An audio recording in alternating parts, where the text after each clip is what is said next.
My name's Vicky. I had stage 4A cervical cancer with secondary on my ovaries.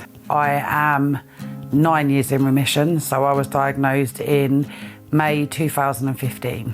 What treatment did you receive? I had something called radical treatment, so I had a mixture of chemotherapy, which was 1 day a week for 7 weeks, and then radiotherapy, which is 5 days a week for 7 weeks, and then brachytherapy, which is internal radiotherapy, 4 sessions of. You have to be an inpatient for it. How did the treatment make you feel? In the beginning, it wasn't too bad. In the first week or so, you get feeling a bit sick or going off your food. By the 3rd week, awful, didn't want to eat.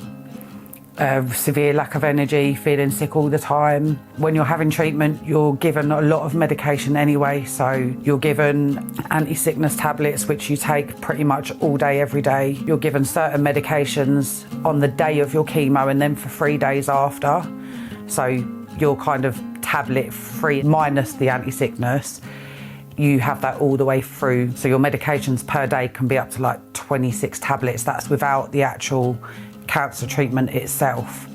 That's just to help different side effects in your immune system and try and keep your iron levels up. So yeah, by then it was awful. By the 4th and 5th week, I had no energy at all. I couldn't read to my children, couldn't listen to them read, didn't have the comprehension to understand conversations because I was so drained that I would just fall asleep. And that was, I think, harder in some respects than the treatment itself, to not feel like you can still be a mum and have the treatment at the same time, not being able to do your daily activities, whether it be brushing your hair because you're so tired or making yourself something to eat because you're hungry. You just don't have the energy to go and make yourself some food because that in itself took the last bit of energy you had, so you solely become reliant on people helping.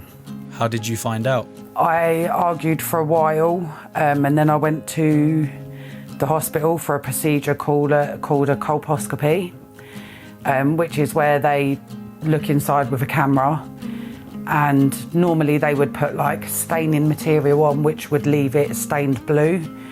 But mine was so far advanced by this point that they only had to look and they told me that they were 99.9% sure I had cancer. They just didn't know what stage or what type at that point.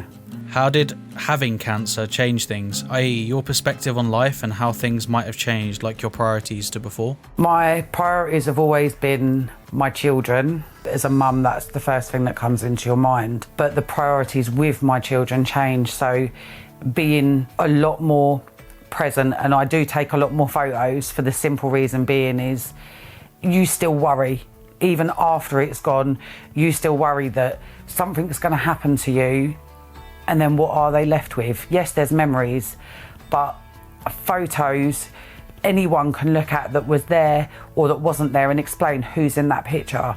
But for those people that were there, that's just a memory that you can physically hold in your hand and say, I remember when we done this, I remember when we went there. So for me, I do take a lot of photos, much to my kids' dismay. I have thousands. Priority-wise, I do have things in place.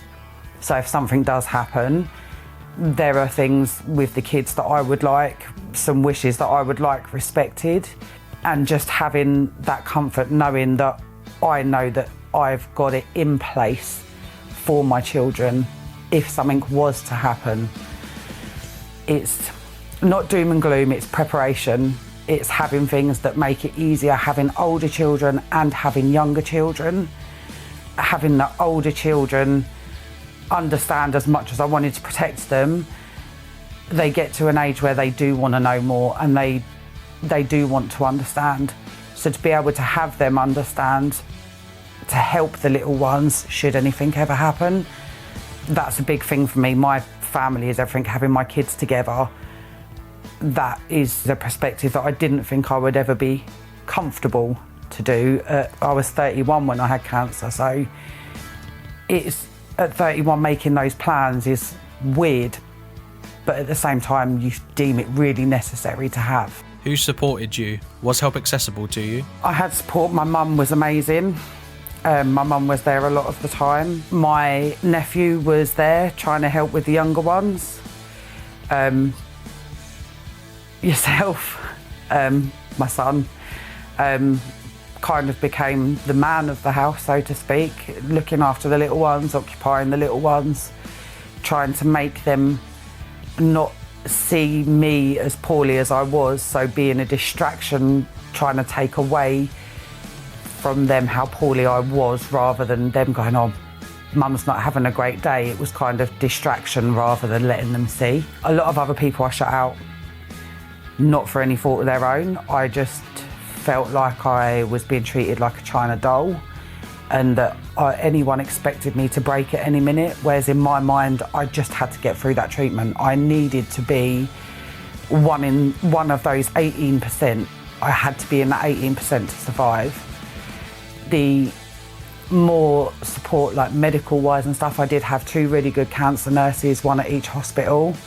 They were absolutely fantastic. They didn't just do the 9 to 5. They would ring me at 6:30, 7 o'clock at night if that's what I wanted, just to see if I was all right or if I needed anything or if the medication was helping. And then I went to Mount Vernon, and they actually have a support centre there, which is for Macmillan, and they offered 9 free treatments whilst I was having chemo, from like acupuncture to massages, and that all come from that centre. And then there was telephone support as well, and thanks to Macmillan as well, they did give small grants, help towards travel costs, because obviously going to and from the hospital for many weeks, you only get a certain percentage back from the hospital, so to have treatment it still costs. People don't realise that just because you're going to hospital, it doesn't mean that it's free. Having to be there all day on a Wednesday and all day on a Monday, you have to eat there as well, and obviously there's certain foods that I couldn't eat because of the treatment, it would aggravate me. So Macmillan ultimately gave a lifeline as well that didn't make me have to worry so much about how I was going to afford the fuel the following week, or how I was going to manage to keep having food out for the 2 days a week there as well. So there is support, but it needs to be more known that there is other support. It's not just what you've got at the hospital. There is other ways to get that support, not just through the NHS. What is your advice to someone going through it now? The best bit of advice I can give is don't be afraid to talk. Don't shut too many people out. Do not isolate yourself. If you isolate yourself, it's harder to deal with and your mindset changes completely.